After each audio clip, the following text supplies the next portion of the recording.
দাঁড়াও, আমি উড়িয়ে দেখাচ্ছি তোমাকে। মায়ের চোখে আনন্দের পানি। বিলু যন্ত্রটা চালু করলো,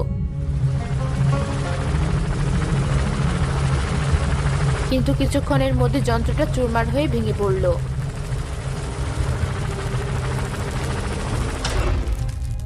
একই একই হয়ে গেল।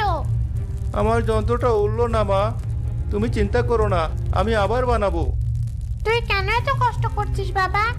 ভাগ্যের দোষকে ফেরানো যায়? এসবে সময় নষ্ট করিস না, মন দিয়ে পড়াশোনা কর। বিলু পুনরায় পূর্ণ উদ্যমে যন্ত্রটি বানানোর কাজে লেগে গেল।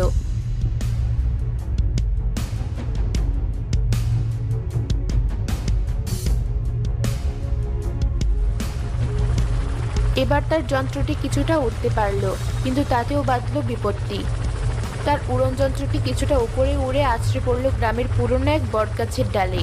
সাথে এক ভয়ানক আর্তচিৎকারে ভয় পেয়ে গেল বিলু।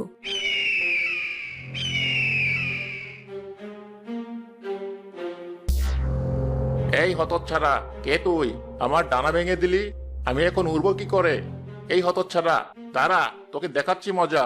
তোর এই যন্ত্র এক্ষুনি আমি ধ্বংস করে দিচ্ছি, দাঁড়া। কে তুমি? কোথা থেকে বলছো? আমি তো দেখতে পাচ্ছি না, দয়া করে যন্ত্রটা ভেঙো না, এটা আমার উড়ন যন্ত্র। মানুষ হয়ে পাখির মতো উড়ার শখ হয়েছে তোর?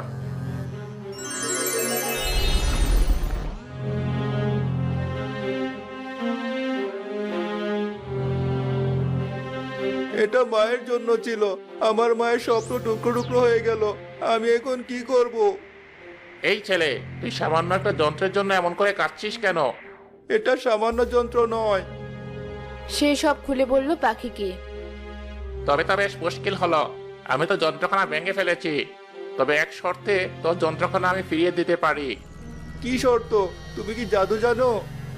হ্যাঁ, জাদু বই কি, আমি তো এক জাদুর পাখি। উড়তে উড়তে এই বট গাছে একটু বিশ্রাম নিতে বসেছিলাম, কিন্তু তুই মুখ পড়া আমার ডানাখানা ভেঙে দিলি।